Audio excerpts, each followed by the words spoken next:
তাৰিখৰ পৰা তেওঁলোকে পাই থাকিব কিন্তু মাজে মাজে আমি ক্লিনিং কৰি থাকোঁ কোনোবা মৰা মানুহ হ'ল বাদ গ'ল কোনোবা চৰকাৰী চাকৰি পালে বাদ গ'ল সেইখিনি কিন্তু তাক বাদে আৰু এতিয়া নতুনকৈ একো কৰিব নালাগে আগত যি একাউণ্টত ৯,০০০ সোমাইছিলে সেই একাউণ্টতে অৰুণোদয় নিয়মীয়াকৈ পাই থাকিব নিয়মীয়াভাৱে অসমৰ ৰাইজে পাব পাৰে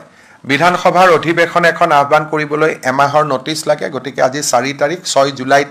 আমি পাতিব খুজিছোঁ আৰু ৬ জুলাইৰ ভিতৰত বাজেট হ'লে ২৮-২৯ জুলাইত পাছ হৈ যাব ১ আগষ্টৰ পৰা সকলো চৰকাৰী আঁচনিৰ সুবিধা আগৰ দৰে অসমৰ ৰাইজে লাভ কৰিব পাৰিব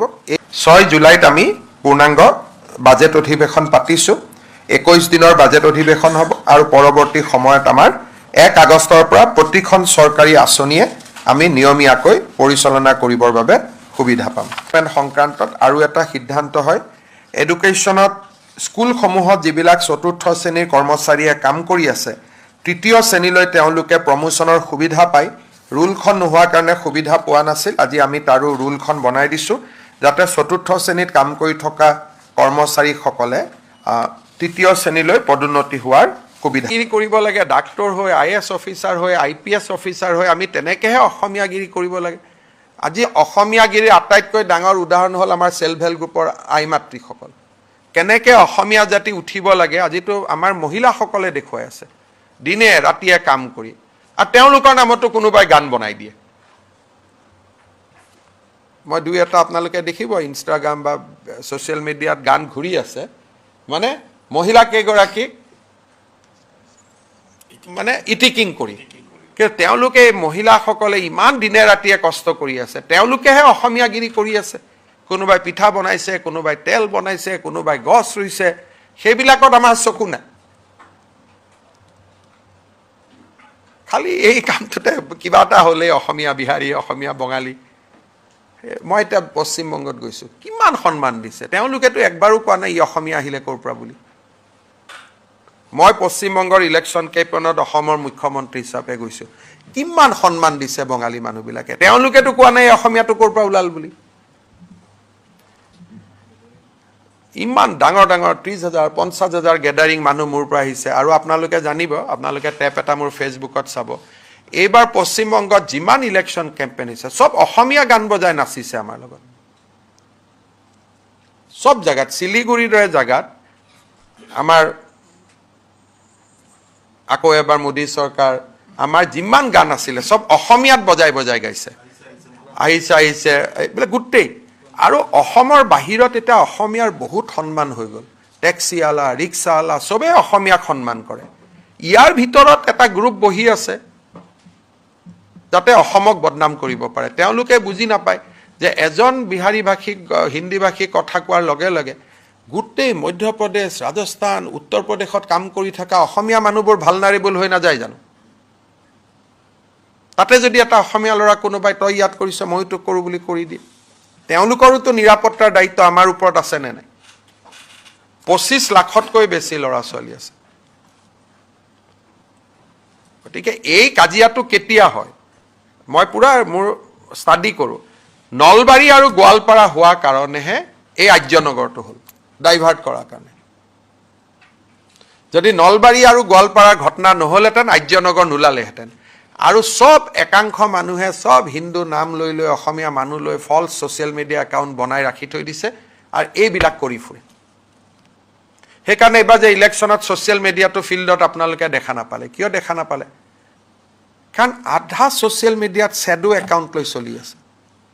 সব হিন্দু মানুহৰ অসমীয়া মানুহৰ নাম লৈ শ্বেডো একাউণ্ট চলাই আছে সেইকাৰণে মানুহে কাৰে ছ'চিয়েল মিডিয়াত ইমান কৰিলে ফিল্ডত একো নাই আৰে ছ'চিয়েল মিডিয়া কৰাকেইটাওতো অৰিজিনেল মানুহ হ'ব লাগিব না 50% মানুহ শ্বেডো নামত চলি আছে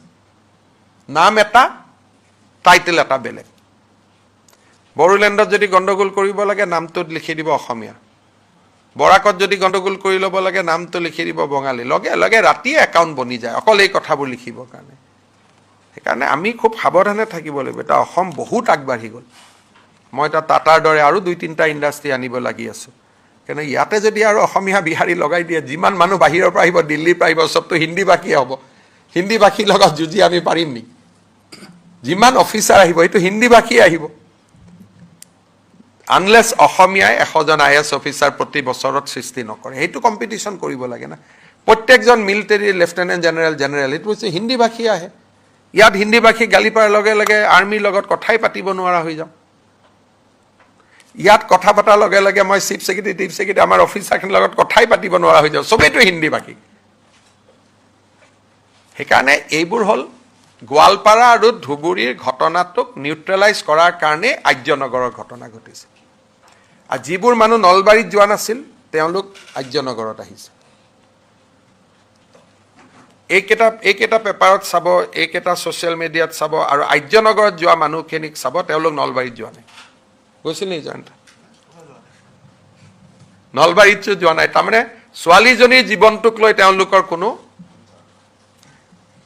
দয়া মানে মনত নাই ক'ত কাজিয়া লগাব পাৰে কিন্তু এইটো ধৰি ল'ব মই মুখ্যমন্ত্ৰী থাকালৈকে এইবোৰ নহয় আগষ্টৰ 1 তাৰিখে পাব একো নালাগে আগষ্টৰ 1 তাৰিখৰ পৰা যোনে আগত অৰুণোদয় পাই আছিলে আগষ্টৰ 1 তাৰিখৰ পৰা তেওঁলোকে পাই থাকিব কিন্তু মাজে মাজে আমি ক্লিনিং কৰি থাকোঁ কোনোবা মৰা মানুহ হ'ল বাদ গ'ল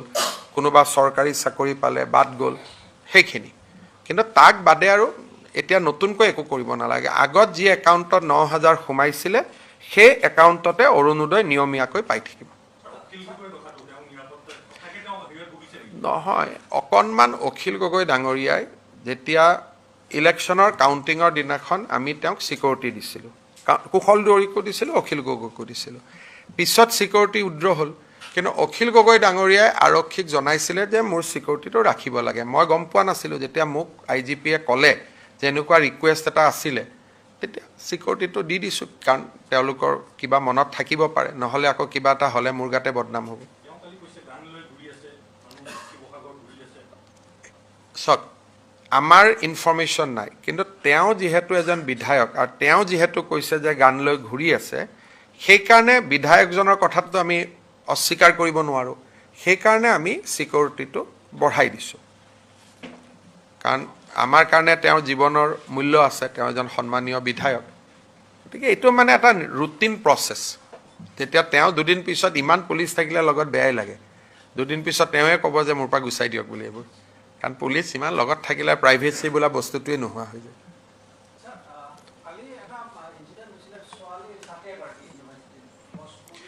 এইবিলাকতো মই সদায় কৈ থাকোঁ যে গছবিলাক বুঢ়া হ'লে কাটিব অনুমতি দিব লাগে এতিয়াতো আমি আপোনালোকে এনেকুৱা পৰিৱেশ কৰি দিলে একো চুব নোৱাৰা হৈ গ'লো ন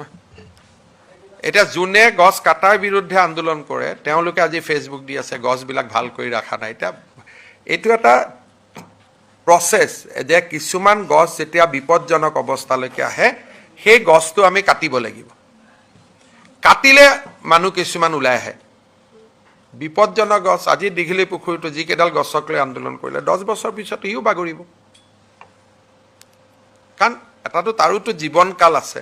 সেইকাৰণে ফৰেষ্ট ডিপাৰ্টমেণ্টে কি কৰে যে আয়ুক চাই পেলাই গছডাল কাটি তাত নতুন প্লেণ্টেশ্যন কৰে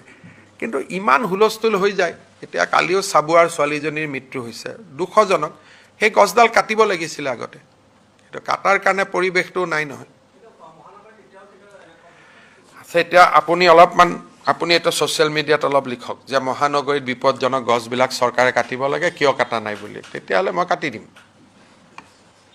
নহ'লে আকৌ কাটা আৰম্ভ কৰাৰ লগে লগে সিফালৰ পৰা আহি যায় যে কিয় কাটিলে হা কি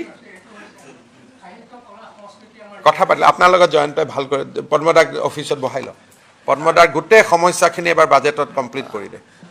চিফ মিনিষ্টাৰ আপোনাক একদম এতিয়া লৈ যাম ধুনীয়াকৈ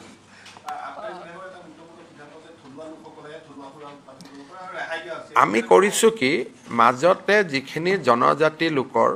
বা ধৰক হাজে হ'ল বা আমাৰ ৰহিয়ে হ'ল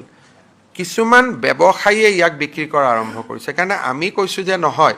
সেই ব্যৱসায়টো অকল সেই কমিউনিটিটোহে কৰিব পাৰিব ধৰক আজি যদি সাজৰ দোকান এখন দিয়ে সেইটো এটা আহোম পৰিয়ালে দিলে ভাল যদি ৰহি দোকান এখন দিলে এটা মিচিং পৰিয়ালে দিলে হ'ল বোলে লাওপানী কৰিম বড়ো মানুহ এজনে কৰিলে ভাল সেইকাৰণে আমি এইটো সিদ্ধান্ত লৈছোঁ বেলেগ কমিউনিটিৰ ড্ৰিংকছত যাতে বেলেগ কমিউনিটিয়ে ব্যৱসায় নকৰে ধৰক ডিমাচাৰ এতিয়া কি কয় এইটো জুডিমা এতিয়া ডিমাচাৰ জুডিমাটো যদি এজন কলিতা মানুহে কৰে তেতিয়াহ'লে জুদিমাটোত মিক্স কৰি কৰি তাক বেয়া কৰি দিব সেইকাৰণে আমাৰ কালি যিখন এক্সাইজ পলিচি প্ৰচাৰ হৈছে তাত লিখা আছে যে জুদিমাৰ ব্যৱসায়টো অকল ডিমাচাই কৰিব লাওপানীৰ ব্যৱসায়টো অকল বড়োৱে কৰিব সাজৰ ব্যৱসায়টো তেনেকুৱা যি কমিউনিটিৰ ড্ৰিংকছ হেৰিটেজ ড্ৰিংক সেই কমিউনিটিয়ে কৰিব বেলেগে নকৰে এইটো যাতে ড্ৰিংকছবোৰ বেয়া হৈ নাযায় কাৰণ ইউটো এটা আমাৰ সংস্কৃতি সেইকাৰণে এইটো ব্যৱস্থা লোৱা হৈছে